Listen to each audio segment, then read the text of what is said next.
No, we never ever leave. Run the show, whoa, whoa, enemies. So I think I got it figured out. I think I know what my market wants. So Okay. we've been building that out, what that looks like, the frameworks, the problems I'm solving. And then I just got on board with somebody's going to help me with the marketing campaign. So that's Oh, going to nice. be nice. So a lot of things rolling out here within the next month should be pretty fun. That's awesome. Do you want to, are you keeping everybody kind of on their toes right now? Or like, are you wanting to talk about it? Like, tell me Oh, yeah. about the offer. No, we can definitely talk about it. Dive right into it. Tell me Yeah, about it, bro. absolutely.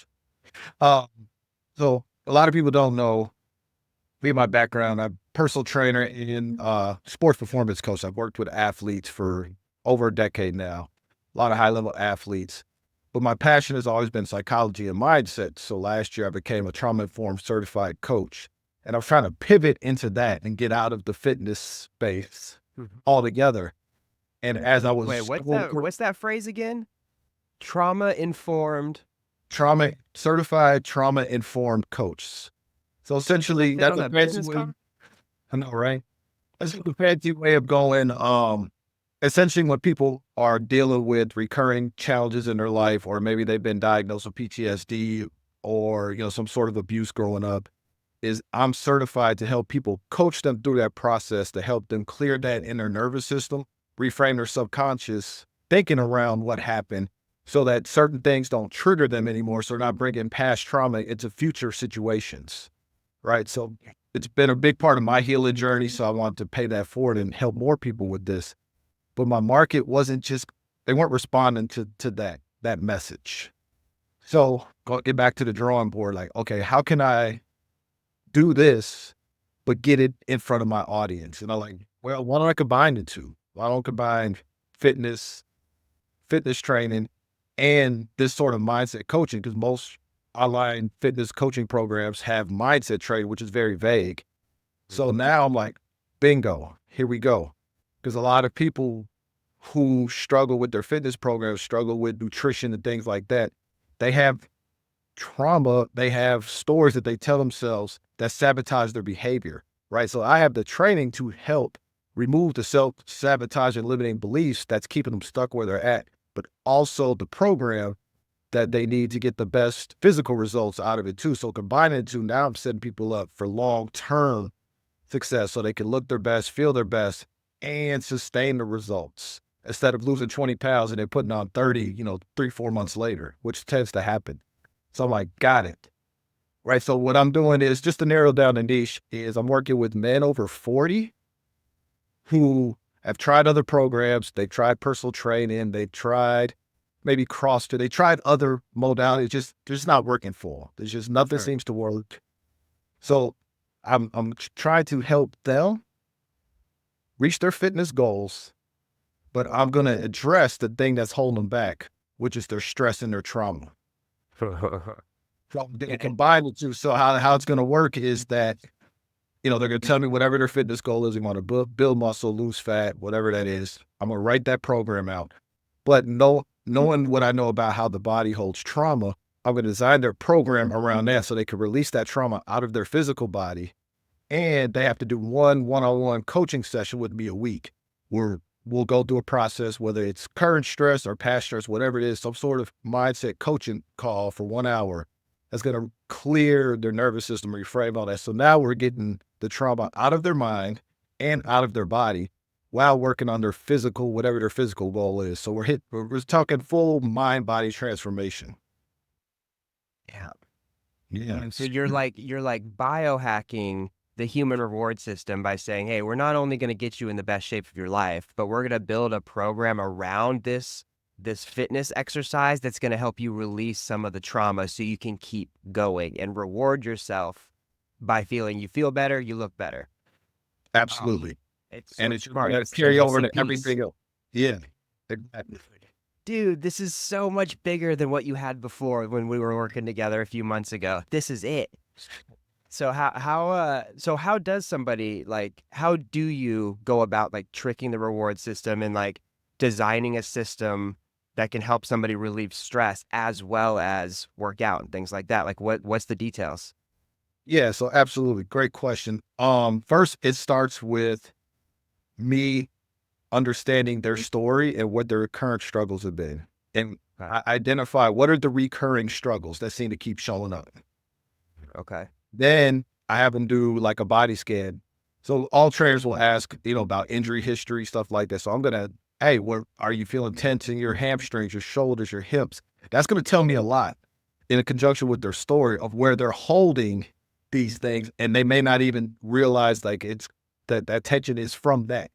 So then now, okay, we need to release this. We need to strengthen these muscles. We need to do some like cathartic energy movements. So like some jumping, maybe some throws, just to move some energy aggressively as well. And that's how we're going to really get that energy moving, release that stored trauma in the body. And then from the reward system, they are going to set up wins for them.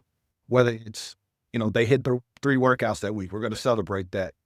We're going to celebrate personal records. So I'm going to track everything. And when they do more weight, like, hey, last week, you were doing this way. Now you're doing this way. We're going to celebrate that. So we're going to create a lot of wins too, to hit that dopamine hit. Because I found that when you give your clients wins, CrossFit does a great job at this. It makes it addicting because now they want the next level. They want the next level. They want like, oh, this feels good. Right. So that's what we want to create. We want to create a journey and experience, not just a plan. So that's how we do that.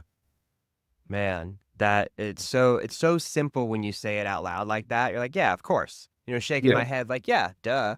But then you start looking at the influencers on Instagram, the other coaches and things like that. That part is just missed entirely. And you could almost say, like, if you were a conspiracy theorist, you could say, well, that's job security, right? If you don't handle that, they have to keep coming back to you.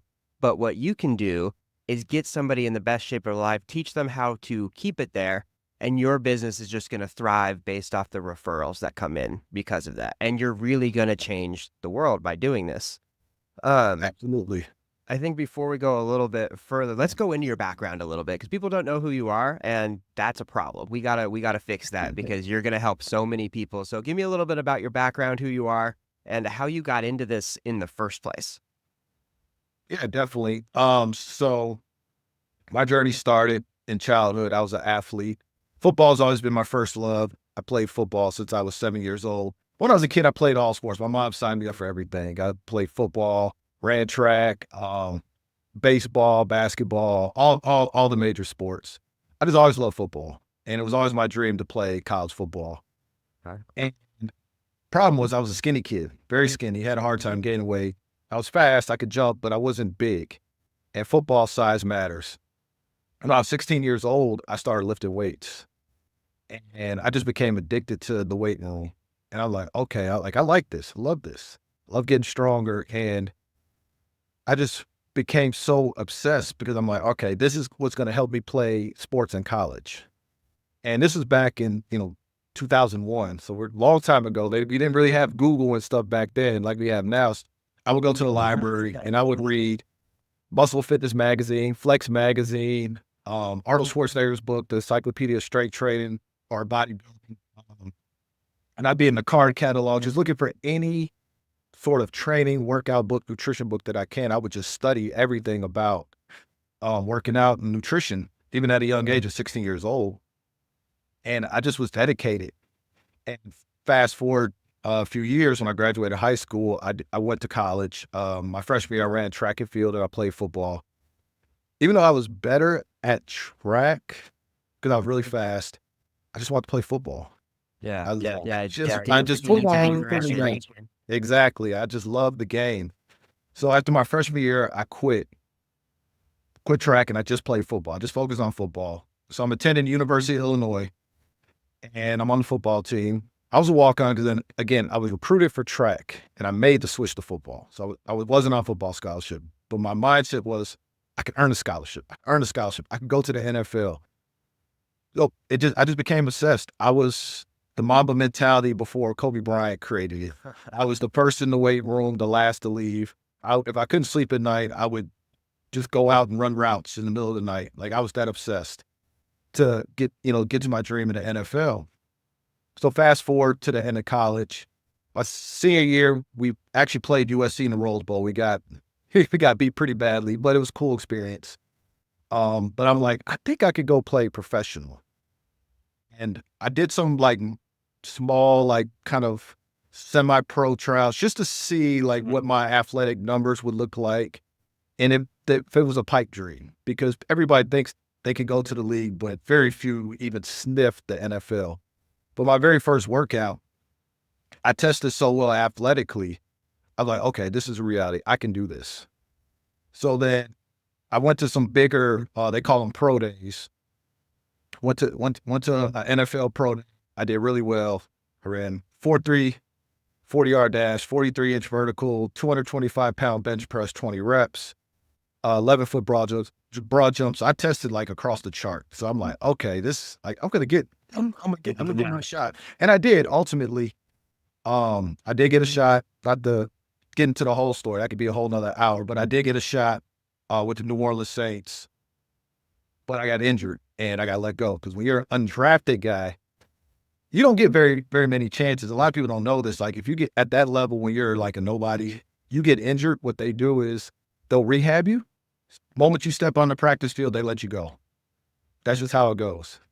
And back then, injury settlements and stuff like they have now. Like now they'll buy you out, give you an injury, some injury money. They didn't have that back then. They just buy, wish you the best in the future. All right. So I'm at home, no job. It's 2008. Or no, not 2008, but like around that time. The recession's in, so nobody's, it's hard to find a job when you're fresh out of college at that time. Had no money. I'm living with my mom, lived in her basement. I was depressed because first time in my life I didn't have sports. I didn't know what I was going to do with myself. And then I remember going to the library because I didn't have internet at home. It got cut off. I had money to pay the bill. So I go to the library to go try to apply for jobs, and all the computers were taken. So I'm walking through the psychology self-help section, and I see the book, The Secret. And I'd heard about The Secret, heard a lot of hype about it, pull it out. I'm reading it. I'm like, I got to read this book. It was that good. So I didn't even go on the computer. I checked the book out. I go home and I read the whole book that day. And that's when it clicked for me that my mindset is creating my reality. And right now I'm doing things that aren't allowing me to thrive. I'm playing the victim. I'm complaining. I'm not taking any accountability. I'm not practicing any sort of gratitude because I don't have football. Essentially, I'm acting like, a 5-year-old who got his toy taken from him. Right? I started to change what I was doing. I changed my habits every day. I stopped watching TV. I started reading more books. I started to journal, gratitude journal every day. If I caught myself being negative, I would pull out this little pocketbook and I'd be like, why am I being negative right now? How can I flip this? And I was really religious about that. And what I noticed was that there was a shift. It seemed like all the bad luck in my life stopped and things started to fall in place. And one of the things was I still had the NFL dream. I was still training like I was going to get another chance. There was 3 college kids in my neighborhood who saw me working out. They asked if they could train with you. And I'm like, sure. Like, yeah, if you're serious, I condition at this high school at this time in the morning. I lift weights at this gym in the evening. If you're serious, you'll show up. Well, they showed up. And I had never trained anybody before. So this again, just how my brain works. I'm like, all right, well, I don't want to just lead these guys to nowhere. Like I want to make sure I'm serving them. So I would stay up at night. And there's this strength coach named Joe DeFranco. He had a blog at the time called Ask Joe. So I would just binge his content to study how to write programs for athletes because he trained a bunch of NFL players. And that taught me how to like write progressive workouts and how to train athletes specifically. And I was writing our workouts. Long story short, a few months later, they try out for their football team, Eastern Illinois University. All 3 of them made the team. One graded out as the best athlete on the team. That's when the light bulb went off for me, like, oh, this is how I could stay close to sports. So I went back to school. I got a master's degree in exercise science. After graduate school, I got a job at Acceleration Sports Performance out here in Naperville, Illinois, which is a suburb of Chicago. And I got the opportunity to train literally the best athletes in the country. We started a 7-on-7 football team called Midwest Boom. Our mission was to put Midwest, specifically Illinois football on the map. So guys could start getting scholarships from the SEC, the Big 12, the Pac-12, outside of like the Midwest. And we were successful with that. Like our guys, we've got so many Division I guys over the years. We won 17 national championships. It's just been cool. We got, I think, almost 50 NFL players right now. And it's been a blessing. But along that whole journey, I always was big on the mindset piece because I would see a lot of athletes who had the physical gifts, but they lacked the mental part for whatever reason, whether it was rough childhood, whether it's the other extreme, too easy of a childhood, parents with money, give them everything they want, don't know how to handle adversity. But I would see a lot of different things, social media pressure. So I really dove into the psychology side of things when working with athletes. And I really started to study Kobe Bryant, Michael Jordan, Tom Brady, Jerry Rice, the greats. And just that was a similar trait with all of them, was they all had like that killer, just, like nothing's going to stop me mindset. And I'm like, okay, like this is how I'm going to help these athletes because they can go lift weights anywhere. Every high school program thinks they could be a strength and conditioning coach. Not many of them helping with the mindset. So that's where I really separated myself in this area with the mindset. So I just became a junkie with studying human behavior, motivation, greatness, and just really applied it to my athletes. And even to myself, I'm in 2021, life really hit me with a left hook. My dad had cancer, hid it from the family, didn't tell anybody, so it was too late. So he ultimately passed from cancer at the end of 2021. I lost 2 businesses. I was in a partnership. I had a gym with 2 business partners. They essentially pulled it from under me without any heads up. I lost 80% of my clientele. Then I had another business with some buddies, an online business, and that was doing well. Then some people just aren't ready for success. Egos got in the way and it fell apart like that. So rock bottom moment. I was so stressed out that I was in excruciating pain. Like my lower back hurt so bad I couldn't sleep more than an hour. I tore my right pec while working out. And I had jaw pain so bad I could barely open my mouth. I blamed it on everything on football. Like, I just didn't take care of myself. I had to feel this pain the rest of my life. It just is what it is. But then when I really started to learn more about how the body keeps score, that's when I made the connection. And interesting enough, around that time, I had started dating my current girlfriend, and she was such a safe space. So when I was around her, I noticed that my back pain went away. And that's when it all started to click. Like, oh, wait a second, there's something to this here, the stress and trauma and physical pain. And I started doing like a lot of that deep inner work, inner child work, shadow work, working on my trauma. Me and her, we signed up to work with different coaches. We went to a 4-day retreat. And when I did this work, all that pain went away. Jaw pain. I went to doctors, chiropractors, dentists, nothing. Back pain too. Emergency room twice.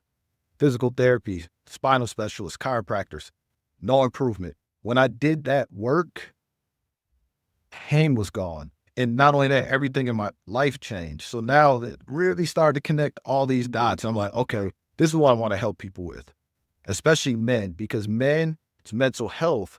Men feel like they don't have anywhere to go. Men feel like they can't be vulnerable. Men feel like they can't have feelings, right? Because they'll get thrown back in their face or they'll be judged, be called soft or, something really negative. So we try to be stoked. We hold it in. We just try to push through. And that's what I was doing for so many years, and it was literally killing me.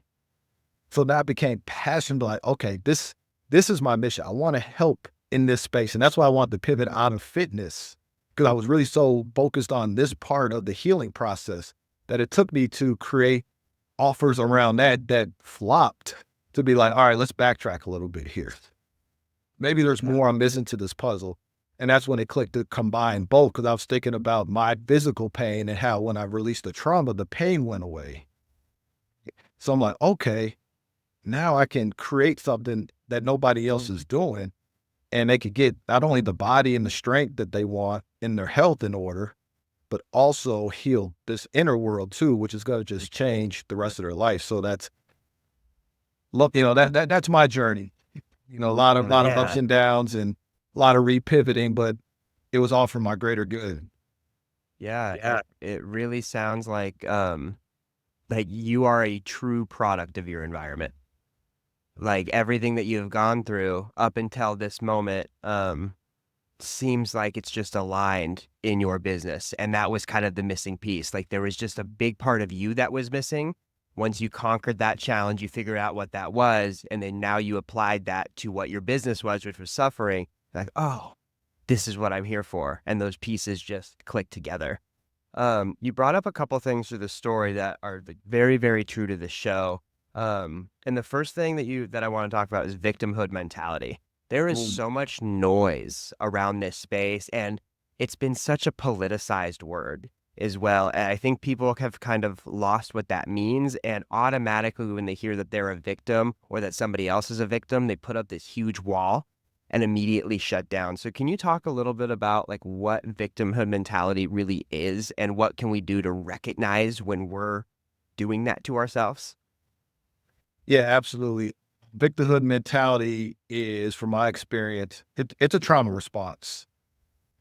And the problem with victimhood mentality is, yes, we want to be empathetic about people's journey, what they went through. Absolutely. People's feelings are valid.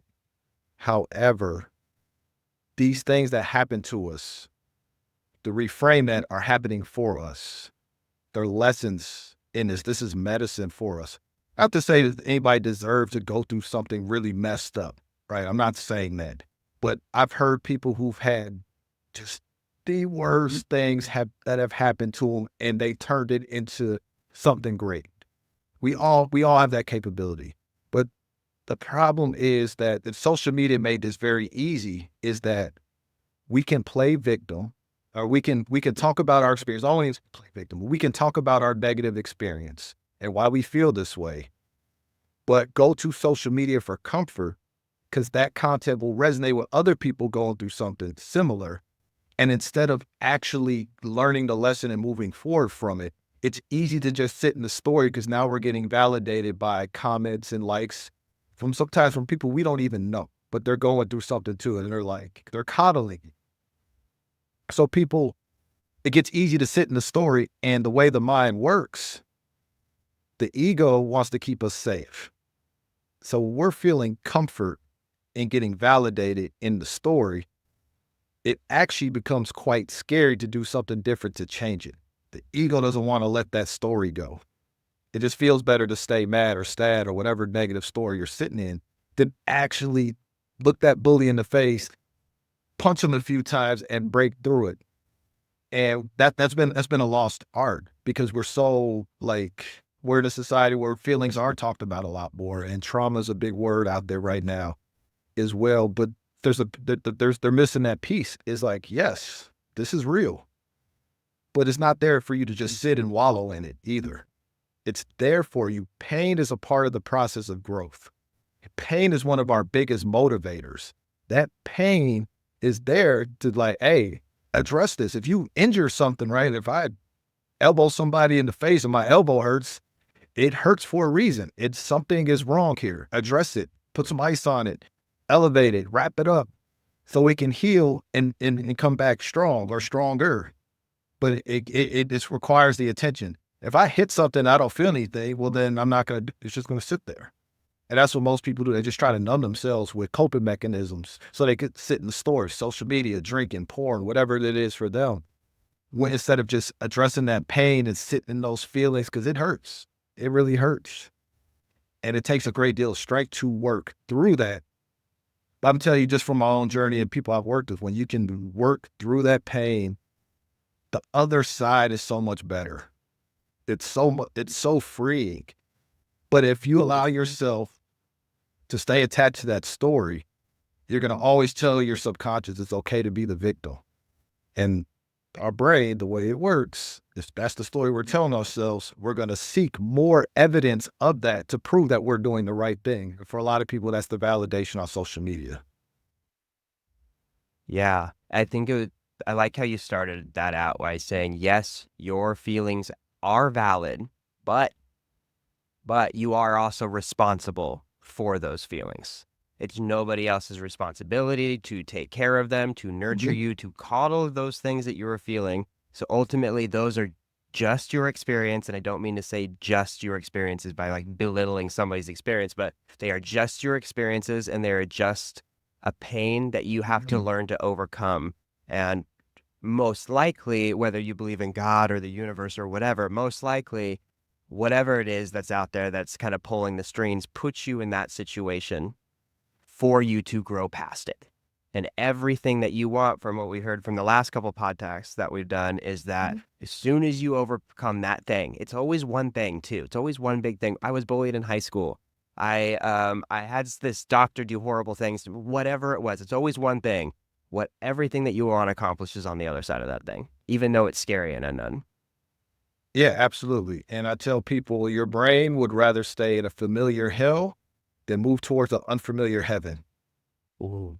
Yeah, quoted. Where's my clip button here? There it is. Yeah, that's going on the whiteboard after we get done here. I really like that because it's true. And we see it. Like, you can go on social media and scroll through anybody's page and see their familiar hell that they're living in. And the one thing that they need to overcome to be in that unfamiliar heaven. Absolutely. I always tell people that thing you're avoiding is controlling your life. Yeah. You can't realize it, you may not want to accept it, but it's that thing you're avoiding that's controlling and running the show right now. 100%. And I just saw, man, I think it was Candace Owens that just said this, is what you are what you are not changing, you're choosing.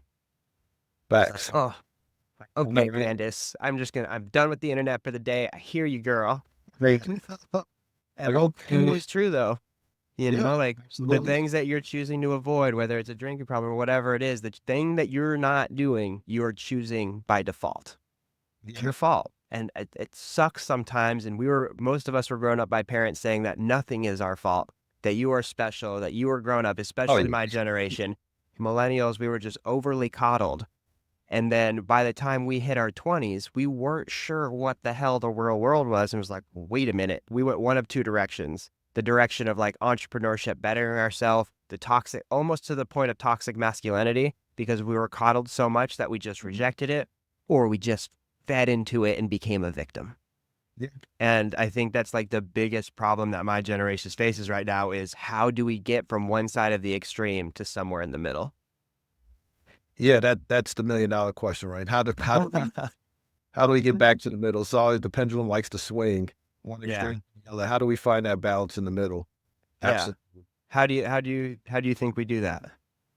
And as on a collective, that's a tough question. I would say definitely, if I had to choose, it starts with men taking ownership of their shit. Because I hear it all the time. I see it on the internet. Modern women this, modern women that. We're supposed to be the leaders. Okay, well, as men, we have to act like the leaders. And one thing leaders do is take responsibility for their shit. You own your shit. Whatever trauma that you have or these things that you need to work through, go do the work and heal it. Do it on an individual level first, because then that's going to show up and the people around you are going to be willing to follow your lead. And then we can have the ripple effect. Right. But it starts with individual ownership, looking in the mirror and asking that question, what am I avoiding? What am I hiding from you? What is it about me I'm hiding? What's in that shadow? What facade am I putting out there when I go out in the real world? How am I not showing up authentically? Answer these questions. Start doing the work on yourself. And then we can get to that balance. And a mindset shift to have is that everybody's got something. Everybody's got a story. Life is always going to test us, is going to give us challenges. That's for a reason. That's so we can grow and evolve as a species. Hard times are going to create great men. Don't run from the challenges. Embrace them, knowing that they're going to benefit you. And you take that short-term pain, but it set you up for the long-term success. As opposed to trying to hit all these short-term pleasures where you're just creating long-term pain. Flip the thinking. Look in the mirror and do this work on yourself first. And then you'll start to see an impact in your immediate environment. And then I think over time, as more and more men start running from this type of work and can really embrace it, then you can see the ripple effect on the collective start to get to the middle. Makes sense. My thought process on that. Yeah. Have you heard the story of or it's not even really a story. It's what's the word I'm looking for? Anecdote about the cows in the storm. I don't believe so. I'm trying to think. Maybe, but I'm not, I can't recall right now. I probably get halfway through and be like, oh yeah, for sure. But the biggest difference, what cows do in storms when they know a storm is coming Mhm. versus what deer and other forest animals do. Deer will run, and most animals will run away from the storm to safety. Cows and bulls, on the other hand, will run towards it.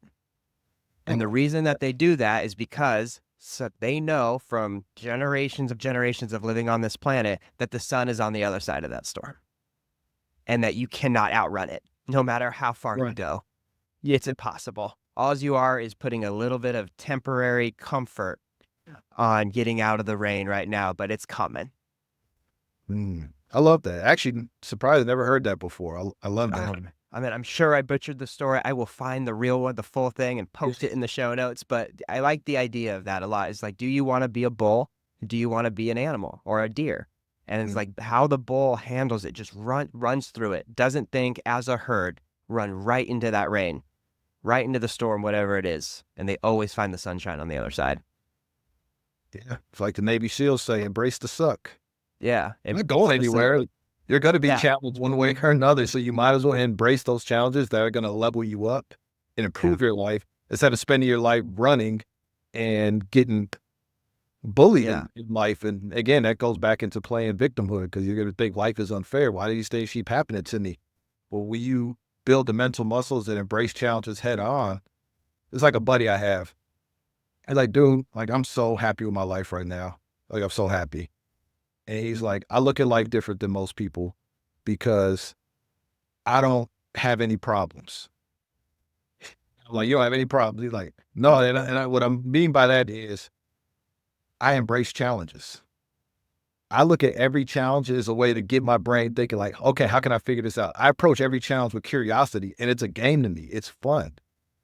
Like I have fun with this. When something comes up that didn't go the way I thought it would go, my brain goes to work. I love that. I love that mindset. Like, you know what? That's brilliant. And again, that's just a different mentality. It's running to the storm. And in his case, he's like, yeah, well, I'm embrace this because this is fun. I'm gonna go play in the rain, so to speak. Because when I get through it, like I'm better off. The sun, the sun's gonna shine. Yeah, I like to think about it too, where like, imagine if you're like outrunning this horrible thing. By the time you're done with that run, you're tired. You don't got no more energy. You've been dodging it. And now when that hits you, you are so much more exhausted and can't deal with it. Where if you would have just taken that energy, all that energy that you put into avoiding the problem, into the problem, you Oh don't yeah, have a problem anymore. exactly. Yeah. You had brought up like how you had met a new partner and you guys started going on retreats and kind of really started bettering your life together. How important is it to choose your partner properly? Probably one of the most important decisions you'll ever make. I've been on both extremes of that. I've had the wrong partner where that could be a whole nother episode there. Yeah, you Um, don't have to go too deep into it, on but boundaries and stuff. But what that showed me was that when you are with the wrong person and you don't have boundaries and you don't operate from your core values and you essentially try to, fit a square peg in a round hole, try to make something work that's not aligned, it's going to essentially impact you with so many negative ways. I mean, you're setting yourself up for abuse. You're setting yourself up to be disrespected. You're setting yourself up to, miss out on opportunities, finances. You're going to come home. You're not even going to want to go home. You're too stressed. Like I would sleep in my car a lot of the time because I didn't want to go home. Like that's how bad it was at one point. Mm. But on the flip side, when you're with the right person, draw something out of you. And I'll share a quick story. I was coming out of the 2021, 2022 mess that I mentioned earlier in the show, but I still was like in a hole, right? I just slowly trying to climb my way out. Life's gonna always test you. It's not a linear thing. It's waves. And I was in another valley at this point. I was getting sued. I just got hit with some court papers. I PG'd some credit for one of those businesses that failed because of all the partners. I had the best credit at the time and had this debt that I couldn't pay. And My house was in foreclosure. I was trying to get that taken care of. There was just so many things weighing on me once again. I'm grieving the death of my dad. And I just got served with court papers. And I'm sitting in the car looking at these papers. I'm like, what am I doing here? I shouldn't be dating anybody. This isn't fair to her. I'm not, what am I providing to this relationship right now? Like, I'm just a mess. I just need to focus on getting my life together. This isn't fair. So I contemplated ending the relationship. And I told her. And she said one thing, and it changed everything. This goes to show when you have the right person you're aligned with, how it brings something out of you, a power that you didn't know you had. She goes, "Bet you're just in a season right now. That's it. You're in a season. And what the universe is doing," because she doesn't really talk God, she talks universe, metaphysical. She's like, the universe is taking everything away from you so you can start over. And you can now build the life that you actually want. You're a different man now. Now you can create the life you actually want. And we're doing it together. What better feeling is that? Instant shift in my nervous system. Instantly. To have somebody close to me who's genuinely loving on me. I had nothing to provide really in the moment, so I can't say she was using me for money or anything. Genuinely loved me, genuinely nurtured me, genuinely had my back, was there for me, not judging me, brought out a power in me that, one, I didn't know I had at the time, and that I truly needed because I was in that valley. And again, that's kind of like when I made the shift, when I read the book, The Secret, things shifted and I pulled myself out of that hole. Like I got the money thing taken care of. I got my business back up. I got more clients back. I got more opportunities. I made some great connections. It all stemmed from that conversation because I was ready to give up. Wow. So when you have that person, it's hard to describe, but when you're in it, nothing beats it. Yeah, that's it gave me goosebumps, dude. That's so wise and impossible to see from where you were at, but from her standing, like, and I've recently switched from saying that the universe to God, but I'm still struggling with that transition. My entire audience has heard me struggle with this the last 15 episodes. Even so, but the way that she says, like, dude, we're taking all the negativity out of your life. It feels like you're losing everything right now, but you are. It's all the bullshit. Yeah. Like all that, you get to start again. Somebody pushed the reset button on you, and you got to restart. Yeah. And she got to recognize that. That's crazy. There's no way I would have been able to. There's no way anybody could have seen that besides her. No, not at all. Man, you can't see the picture if you're the one in the frame. Okay, where do you pull these quotes from? I know, right? Man. Okay, so are you guys? You kind of gave me a little bit of her perspective on like religion and things like that. Does faith, any sort of faith, play part in how you make decisions or how you better yourself? Whether that's like actually God or the universe or whatever your belief system is. Like how does that play a part into how you carry yourself? Yeah, absolutely. So we go back and forth with God, the universe. We're not like super into the church, but we do acknowledge that there's a higher power that governs all. We actually are very ceremonial with a lot of the decisions we make and a lot of the things that we do, even when we're intimate. Like, it's funny, like I joke, but I'm actually very serious, is that our foreplay is actually ceremonial. Like we actually have our own ceremonial practices that we do, very intentional, breath work. I mean, we call out things that we want to create, all this before we get active.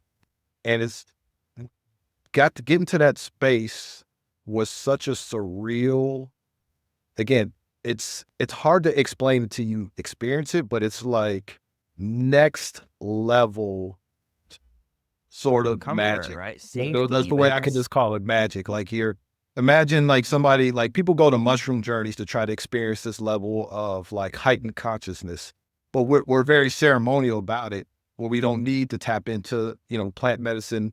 Not that we're against it. We've done plant medicine ceremonies, but like because of what we do, we a lot of like ceremonial, like we have our rituals, routines, and all this stuff. So absolutely, like we're very intentional when we do make decisions. We try not to be very impulsive with our decisions. We'll either pray about it, or she'll, she likes to say, like, call in my higher self. They'll talk to our higher self, or we'll meditate on it.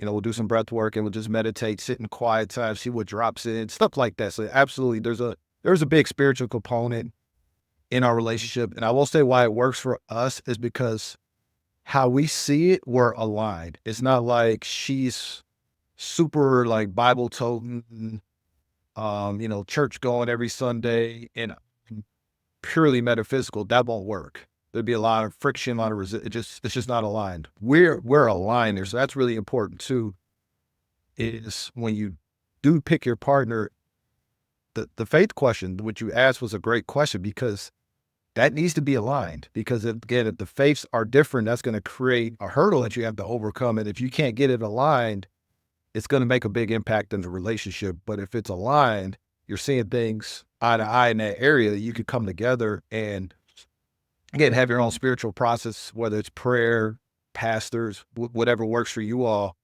to make those, big decisions spiritually. Yeah, I think we're seeing, especially in like relationships right now, it seems like a lot of couples are taking a more traditional stance right now, where it seems like, and this is very true in my life, and I'm no proponent of either or. I could care Yeah. less what people do with their life. But from what I'm noticing online, there was really, from the last like 15 years or so, we've really seen like kind of the rise of stay-at-home dads, where women tends to be more of the breadwinners. They're tending to have higher profile careers and things like that. And then just in the last couple years, really after COVID, we've seemed to switch. And I'm seeing that happen it seems very naturally. And I think my perception is people are having these conversations about being in a line, is that people are up here, they're up here, and then before they even start to build a life with each other, they're making sure that they're here. And then when they do, they figure out, oh, this is kind of how it's set up to be like. I'm supposed to do this. You're supposed to do this. It doesn't have to be that way. It's by no means perfect. But when you get those things aligned on a natural level and on what's best for like a couple, everything just starts to go smoother. Absolutely. You had mentioned about not needing to like tap into like plant medicine or anything like that. And that's another been real hot topic the last couple of years, especially when it comes to trauma responses. We're talking like things with PTSD, childhood traumas, and things like that. What's kind of your opinion on plant medicines? And obviously, neither one of us are medical doctors, so we're just two dudes talking. So anybody out there, don't take our advice. I'm genuinely curious about your experience with plant medicines and how it can help somebody. Yeah, absolutely. I am an advocate for plant medicine. I've done plant medicine ceremonies. I think it could really help people with those traumas, and because plant medicine will show you exactly what you need to work on. It's going to reveal it to you. You go on a trip and, it's a dead relative, like kind of in your face, or, whatever, if you're getting physical pain in your body, like it's going to show you what you need to heal. You're going to confront that, which we talked about earlier. Very important healing. So under the care of a practitioner, a guided like ceremonial session, I think it's worth looking into. Again, this is not advice. It's just Right. do your own Like up here in research. Washington, we have ketamine clinics here, and they're pretty Okay. regular. So it's becoming really popular up here to have like your ketamine specialist, and it's very easy to get an appointment. It's very difficult to get approved for the treatment, but it's becoming a regular thing out here, and it's the results. Like, I haven't heard one negative thing from it, which is crazy when we're talking about a powerful drug like ketamine. Because like, even if we talk about any regular practiced medicine, there's gonna be some bad side effects where people have a bad time. There isn't any of that around these ketamine clinics. So I'm like, what's the trick here? What are people experiencing that seems to be irreversible positive effects? Yeah, I've heard good things about ketamine too. I personally have not done ketamine. I just Neither have heard I. some stories, a lot of good things. I've done mushrooms. I went to a men's retreat last May, Oh man, Joshua Tree, California. that's So on cool. sacred land, and we did a 2-night mushroom journey, Really? and it was really powerful. A lot of guys went through different processes. It was interesting to see how everybody responded to the medicine differently. Yeah. What My was t- your experience? Yeah, I'm curious about you. what's interesting about me was that, and even the coaches said the same thing.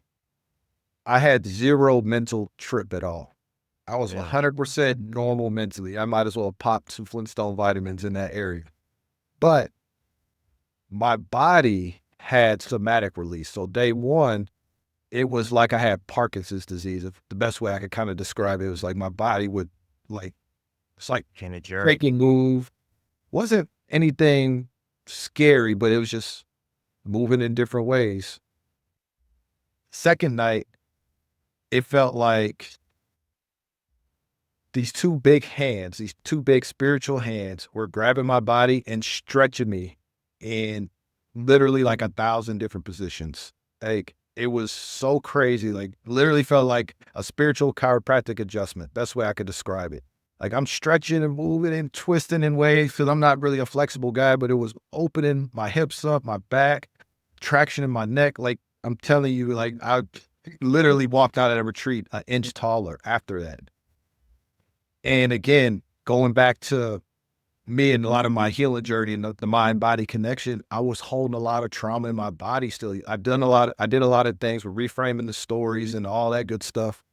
So that's makes sense why there was no mental trip on that journey, but it was in my body. My body was finally letting go of all that tension that I was holding from all those years. And it was really powerful. It really was. Like I said, I walked out of there literally an inch taller. So wild. Moving better, moving with more flow in my life, more energy, not feeling the need to have to try to, force and muscle through everything. There's a lot more flow, a lot more grace, not only when I do things, but also towards myself. So by opening myself up, really cleared a lot of the subconscious blocks that I had just from, my body holding on to those trapped emotions, the grief and all that I was still holding on to from those old stories. So clearing that out, now I got the clear mind and the clear body has allowed me to really ascend and move forward. Huh. So have you put much thought into why you didn't have like a mental response to it? Yeah, I think honestly, because I've done so much work mentally, that the medicine showed me that I still had a lot of work to do in my body. Yeah. Yeah. It like ran a checklist on your body. It's like this thing up here, good to go. He figured Yeah. that part out. The stress that he's holding throughout his body and all of his joints and stuff like that, we're gonna go work on that. Yeah, absolutely. I actually did a scan. It's called C reset. They use it on soldiers who had PTSD who just came back out of the military. It's like this headset that you wear, and they use different tools to help reset some things in the brain. Well, your initial scan, they test you, so they run these different sounds and they measure different brain waves and stuff like that. And they give you two scores. They give you an emotional score, and they give you one is like specifically stress related. I almost scored 100% on the emotional part. I had a 97 out of 100. Therapist said he's never seen a score that high. That's so crazy, man. You hear things like that, and it just, for me, it just like, dude, I have been lied to by this Western medicine crap my entire life. Oh, that's so crazy. I would love to, like, how do you go find a scan like that or do a scan like that? You just like, can you get a hold Yeah. of a clinic or something? Yeah, so you can go online. It's called C Reset, Cereset. So C Reset, Set. See, and set. they could probably find like a practitioner near you on their website. Yeah. Just so happened that at the time I did it, the gym I was at, there was the psychologist who was above us. He was, that was part of his practice, so I tried it.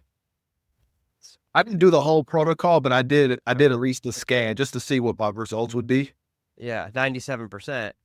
On the emotional part, now my stress wasn't it wasn't a low score. It was like 60 something. So there was some work to be done there. And given what I was going through, I was surprised it Yeah. wasn't lower. But the Yeah. emotional control was, what was really high. And And that's, I mean, that's like, yeah. And that's so many of us are ruled by our emotions, like entirely. We just like knee jerk reaction. We're never proactive on things. Um, so to take over that emotional response is one of the like best things you can do. Do you have any like recommendations on like, especially maybe guys that are into their first month of the year? Maybe they've already fallen off their fitness for 2025, things like that. Like how would you recommend somebody handles that emotional response and get them back on track in February? Yeah. So I would say the first step would be listen to the story you're telling yourself.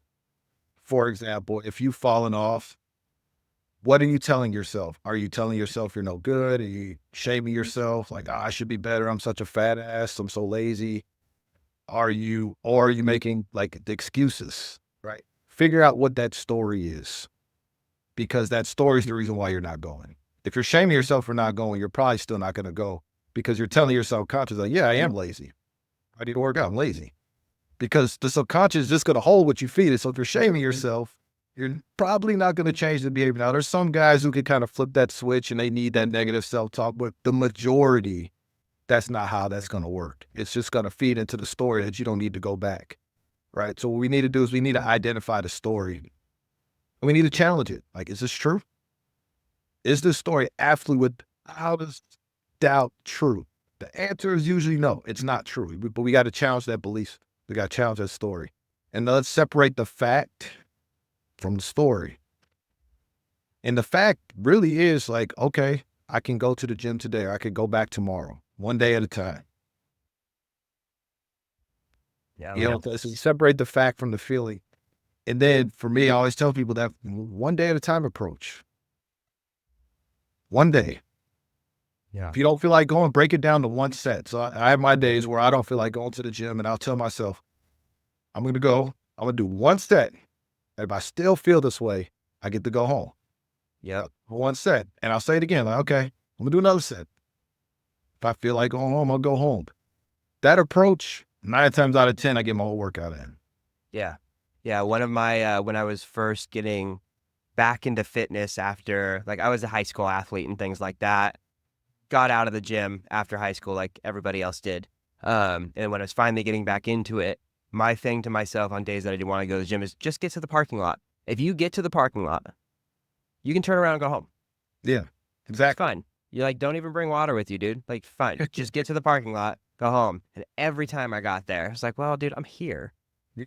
I'm here. I'm dressed. I did the hard thing, which was putting on the shoes and getting out the house. The workout now is easy. Like easier in, I suppose, mentally. And then 9 times out of 10, I'd be like, okay, let's go get it done. And that one time that I did it, I still probably went in and like did my absolute best and went home after that. So if you can just get through the hard step, and it's never that I didn't want to go to the gym. That's never what it was. It was always, I don't want to be cold. I don't want to go get my cold car and scrape the ice off of it, or I don't want to Yeah. put on my shoes. It's always something stupid that you feel like a wuss about in 10 minutes later. But if you can get over that little piece, everything else just gets easier.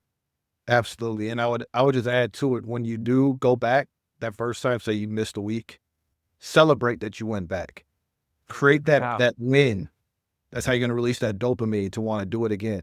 If you blow that off, like you go back like, no big deal, it's just one workout, I missed all last week. Well, now what you're telling your subconscious is that when I do go, it doesn't matter. That's what you're telling your subconscious. You need to reward yourself every time you get in there like you just won the Super Bowl, like you just hit the lotto, because now you're going to activate the reward system, those motivating hormones to want to go back and do it again. That's how you flip that switch and make it more of something like that you want to do as opposed to a chore. Because if you're going to just think you're going to willpower your way through, again, unless you're wired like David Goggins, you're probably going to stop going at some point. Yeah. And it needs to be a celebration that is in alignment with what you're trying to do, right? Like if you're on a fitness journey right? And you're working out at Planet Fitness, like you should not eat the pizza on Friday. Like that's Yeah, not a good exactly. like maybe I don't know. Alex Hermosi likes ice cream, like a little bit of something, but don't go gorge. It still needs to be alignment with what you're doing. Absolutely. That makes sense. I know I've definitely made many mistakes at that point where it's like, okay, I'm gonna be really eat healthy, be really clean this week. And then what I used to do when I was in my partying phase is then I'll go out Friday, Saturday night and drink and eat all the bar food, and you're basically restarting Oh, next week. It's absolutely. such a brutal cycle. Most people do that. Yeah, Good. They do Friday, then the weekend comes, and that calorie deficit now is a calorie surplus because you went so hard at the bar and eating out and drinking. All those calories add up really quick, and before you know it, again, you're starting over because you just went into a calorie surplus. yeah, yeah. Kind of the last topic that I always like to handle on here. If you're kind of unfamiliar, if you haven't listened to the other episodes, we talk about the four main buckets of life: health, wealth, love, and faith. So we've kind of covered all of those topics, but I want to cover the wealth topic Okay. because it's something that's missing in a lot of these conversations where people are always like, oh, yeah, start a business. Oh, yeah, save money. Oh, yeah, do these things. But nobody breaks down how to do these things. So, over your experiences of growing businesses and failing businesses and ups and downs and things like that, what are some of the wealth tips and like things that you have learned through this journey that are going to take you into the next level? It's a great question. Well, It's a hard question because yeah, there's no real right answer and it's yeah, always changing. So like what have you in your experience, like what have you learned yeah, about managing wealth? yeah. No, that's a great question. And I would say for me, one of the things I had to do is stop mirroring my self-worth based on money. Because I had this idea in my mind that by this age, I would be sitting on, high six, low seven figures, living the laptop life, moving around, exotic vacations, and all the things that you see on the internet. And because I wasn't even getting close to that, or if I was trending towards and where it looked like, okay, like this is going to be realistic within the next 12 months, and then it fell apart, my self-worth fell with it. So detaching your self-worth from the dollar amount. Now, that's not to say that you shouldn't want to make as much money as you can. Absolutely. I would say that as you're building wealth, enjoy the journey and who you're becoming as you do it. Because it's easy to sacrifice those other three buckets to get the money. But I know a lot of millionaires who did that, and they'll tell you not to do that. They sacrificed their health and they would trade anything to not be on medication, to be able to walk pain free. They'll take less money to have that back. They'll take less money to have their family back. Right. So you don't want to neglect the other three buckets on the way. So you want to enjoy the journey as you're building your business, as you're trying to ascend to your career, whatever that looks like for you. And I would say really just the long with enjoying the journey is that find what works for you. So it's easy to be like, well, I'm going to grind, grind, grind, grind, grind and never live. But also the other one's like, well, I'm going to live now and I just splurge my money and I never get ahead. Find what works for you and have a plan. I'd like to think of it like a diet, right? Being on a diet doesn't mean that you can never have your favorite foods again. Doesn't mean you can't go to the restaurant and eat at your favorite restaurant anymore. No, you just have a plan. You do this, then when you go here, you've budgeted so you can go enjoy this. It's the same thing with your money and your wealth journey too. Be disciplined with your money, invest it where you need to, save it here, make sure these expenses are covered. But also make sure you find some time to enjoy the ride too, because you never know what will happen. I just know somebody that's just suddenly passed away. A freak thing happened with a stomach virus, busted something in his stomach, and he passed away. Internal bleeding, didn't know he had it, passed away at his desk. Life can come and go very quickly. So enjoy the ride too. Have a plan, budget it out, have some fun along this journey. And I think if you do that, it'll make the experience of wealth building a lot more meaningful for you, a lot more fulfilling, as opposed to feeling like you got to be super restrictive, not enjoy life until you're, 50 years old, and then like I try to do these things, but by that time you missed your kids, basketball games Everything. and all that, right? Like Yeah. all these, but you don't want to neglect those other buckets along the journey. So definitely, I would say those things. Don't define your worth based on your income. Enjoy the ride and find that balance of being disciplined, but also having fun, so you're not neglecting those other buckets. Yeah. Yeah. The wealth should be a byproduct of taking care of the other three buckets. Absolutely. Yeah. It's very validating because as I'm building wealth and family and all that stuff, like as I'm focusing most on my health, my relationship, and my faith, like the wealth is just like, it just comes. And I don't Yeah. really even ask for it, or I work super hard for it, obviously. Like I'm not trying to say that I Yeah, don't yeah. have to work for it and money's just going to populate your bank account, but it makes doing the wealth growing activities way easier because the wealth growing activities are normally the most tedious activities that you don't want to do. It's tracking your data, or if you're in like a fitness program, it's tracking your macros, it's weighing out the proteins, it's doing all those. Those are the things that make the fitness journey possible. And for building wealth, it's tracking the documents, it's tracking your bank account, it's knowing where each money is going, all the things that suck and takes like 3 hours a week to do properly. But when all the other buckets are full, it's not so bad. Yeah, I feel the same about absolutely. like starting the mornings with a really hard workout. Like if the hardest thing that you do in a day is the first thing you do when you get up, then nothing else can bother you the rest of the day. Like training jujitsu or something in the morning, getting strangled out 5:30 in the morning Yes. is way harder than like whatever sales call I have to take that day. You know. Uh, Yeah. so I really like what you said about that. That's great. Where can people get a hold of your program if they're interested? Is your program all in person or is it online too? No, definitely online or in person if Awesome. you're in the Chicago area. But yeah, definitely Cool. there's an online option as well. You can go to my website, www.ingrained, INGRAINED, the number 2, train, so ingrainedthetrain.com. Or they can just hit me up on Instagram. It's the same handle, ingrained the train. They can send me a DM on there and we can set up a call. All right. And of course, as you guys know, it'll all be in the show notes. I'll make sure that you guys get in touch with him. Final question. One piece of advice for somebody looking to hit their fitness goals, hit their health goals in 2025. What should they do? One piece of advice to hit the health and fitness goal. Yeah. Let's see. So many. I would say consistency will always beat perfection. A lot of people think they got to have the perfect plan. They got to have the perfect macros every time. They got to hit a personal record in the gym every workout. Trust me, I've done more bad workouts than good workouts. I don't hit anywhere close to PRs anymore. I still get results because I'm consistent.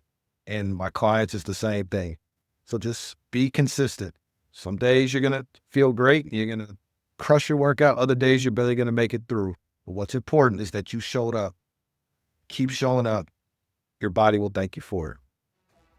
You guys heard it. Thank you guys for listening. Go check out Jimmy. Hit him up. Super responsive. Pay for his program. He's worth every penny. And chat with you guys next week. Later. I appreciate you.